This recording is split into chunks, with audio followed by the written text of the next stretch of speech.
Okay.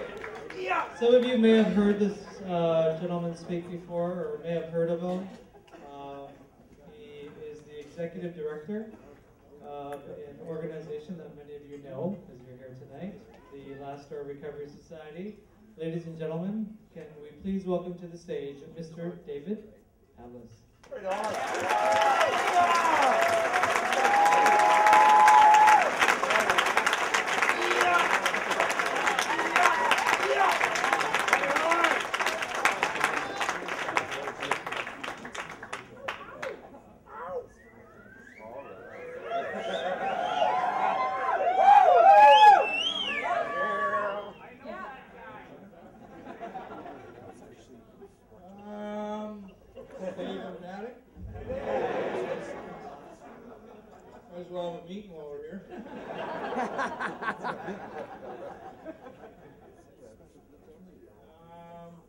Watching the pictures earlier on, meeting people in the hall, watching people have fun, feel good.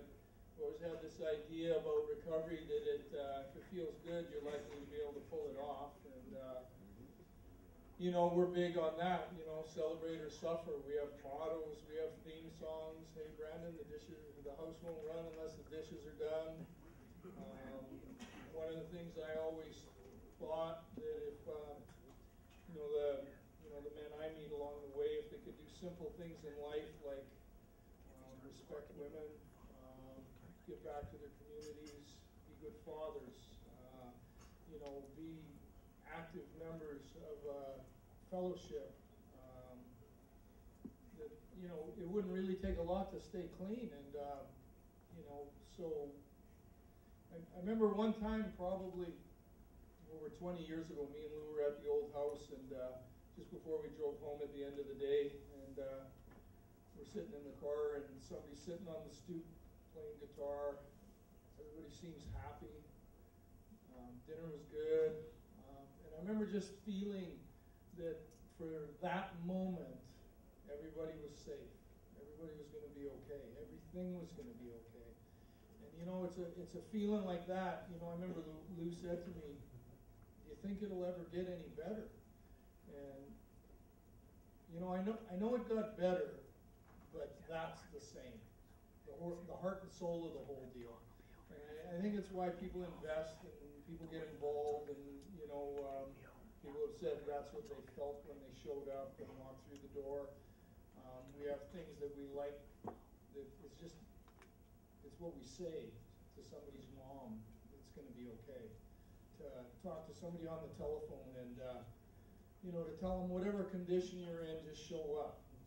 We'll talk, we'll make time. And those philosophies were there 25 years ago, and those philosophies they're there today.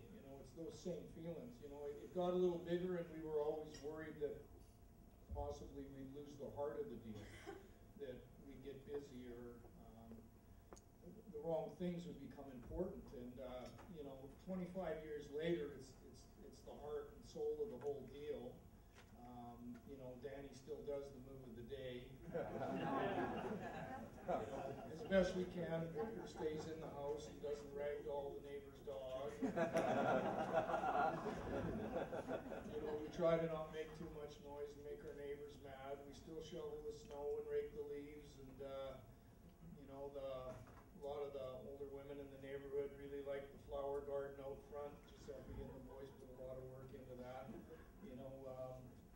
I read things along the way, and I was influenced by people that it's easier to do it right.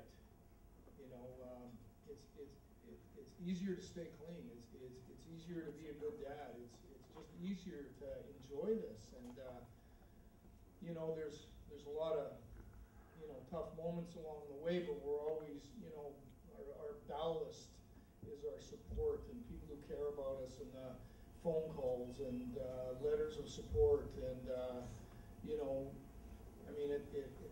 it's hard to describe how it works. One time I was working with a youngster who's 18 years old, and where he was, they were medicating him and tying him up and locking him up, and we had him a little while, and when those people met him, months later, they're like, what did you do to him? And, you know, where's the quiet room, and how do you subdue him? He's a pretty big boy, and, you know, the only answer I could think of is that we loved him, just cared about him like he was my own kid. And, you know, I used to wrestle him down and bite him and beat him up and torture him, and all the things you're supposed to do to your kids, you know.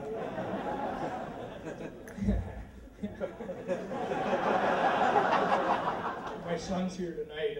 I used to torture him and beat him up. Now he's bigger, I have to be careful. I have to be quick and treacherous. You know. But when you say to somebody you loved them, and they might even be wondering what you mean by that. And what you mean by that is you hold them accountable, that you teach them a way that really works. And you know, I tell people that if you want to stay clean, you got to get good at this, and you got to do it in a way that you're gonna, you know, integrate it into your life. And you know, I was talking earlier, mentioned to a few people that we have ideas like, you know, steak and cake, and you know, like, I think you're going to laugh your way to a solution, to some recovery. That we started defining recovery as more than just not using or hoping you can stop using, but to actually stop and take advantage of that situation and get as many people involved as possible, and to start that celebration. And I tell you, it's pretty rare in my job, and I meet thousands of people. I mean thousands, this is incredible, that guys are telling me 30 days into it, I never felt better in my life.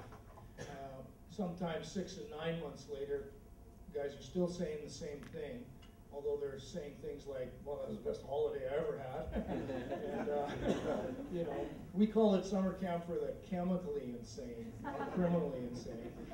And, you know, that's an inspiration. That's an inspiration for a new guy coming in who doesn't have any hope. And Giuseppe mentioned it, and a few other people mentioned it, that it has to be about some hope. And, you know, the benefits are incredible. And, you know, seeing, you know, the boys with their moms. And, you know, we try and do as much as we can to bring people together.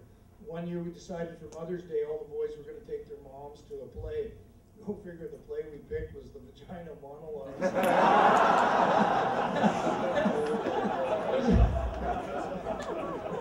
How does that happen, you know? All the women got it, and all the guys were like, oh, Jesus. They didn't get it, eh? I mean, this happened because a lot of people threw some energy into it and believed in it. And, you know, I don't know how you would summarize 25 years. I don't know if I could, because I live my life to a full, a day at a time, and I live for this day. And this day's pretty good, you know. There's some energy in this room, and there's a lot of love, and a lot of families, and a lot of people who are, you know, living in the benefit of recovery because of the influences around them, and, you know, to give that gift away and help the next guy, and you know, to find that inspiration. I think every single person we help that we're involved in is going to help somebody else, and it's you know, it amplifies that message. I always tell the boys that you know, that we have a rhythm and an energy in the house, and every little bit of work, every bit of step work, every reading, every kind action, every random act of kindness,